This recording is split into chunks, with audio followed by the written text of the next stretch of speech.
Ah, isn't that lovely? They got a Ukrainian Christmas tree in Downing Street. The whole of central London behind me has been at a standstill.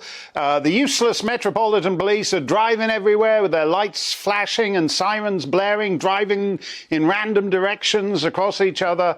They're no good for Just Stop Oil demos any more than they are with stabbings.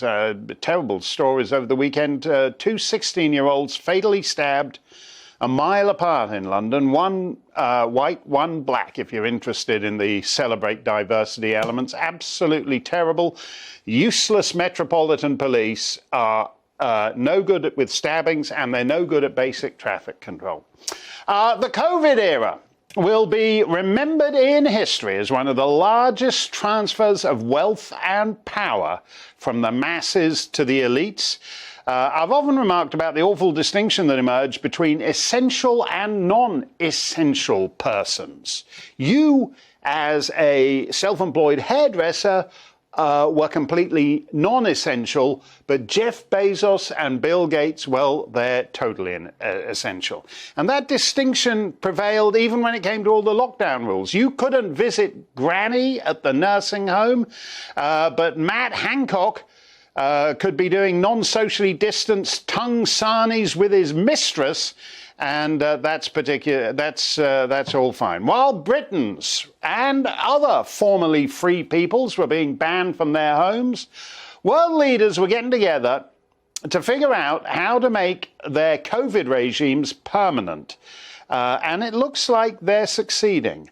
But they talk about it quite openly, of course. Here is Klaus Schwab, the sinister Teutonic megalomaniac, hiding in plain sight as a sinister Teutonic megalomaniac. He's boasting about it. Let's also be clear. The future is not just happening. The future is built by us, by a powerful community as you here in this room. The future is built by us. Oh, that was lovely, sweetie, Klaus, darling. Could we just do another retake? Maybe not make the sinister Teutonic accent quite so obvious. But truer words have never been spoken. In China, where all this started, 3 years on from COVID's big release upon the globe, you still need the state's permission to do much of anything, which is why people are protesting in the streets in numbers that are way beyond those seen in Tiananmen Square 3 decades ago. Incidentally, the Tiananmen Square thing was so called because it was held in one particular square by that name. These current protests in China are going on all over the country.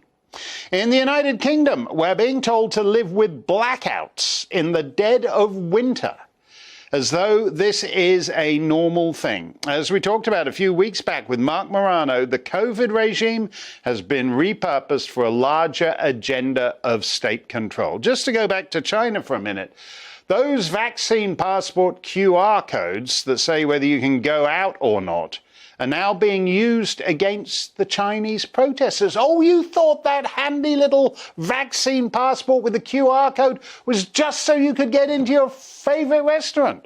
Oh, well, oddly enough, it isn't. It now can be used to track people who object to being locked up in their flats for weeks on end. This is the same China we've enriched through the last 3 years, buying masks and COVID tests. Though don't worry, we kept some of that money at home. A company connected to a big shot Tory, Michelle Mone, received government contracts worth more than £200 million during the pandemic. That's £1/5 billion, which used to be a lot of money. Michelle Mone is an underwear entrepreneur, which means that unlike most of the government persons telling us how to flatten the curve, she actually knew how to make money from flattening curves.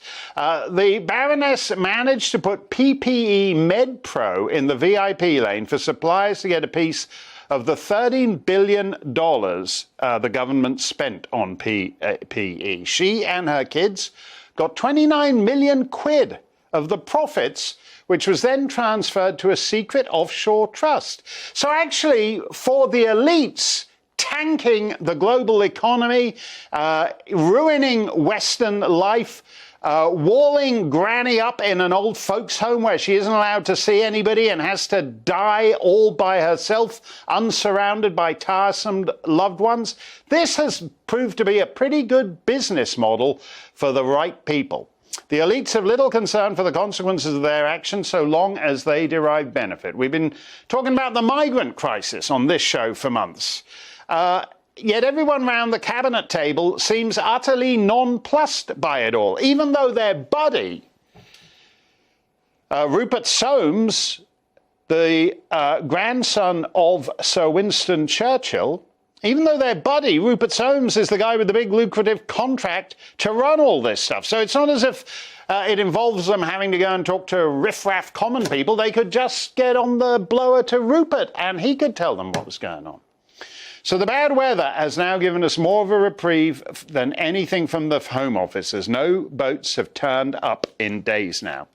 But don't worry, it wasn't so bad today. So making up for lost time, 7 boats arrived today.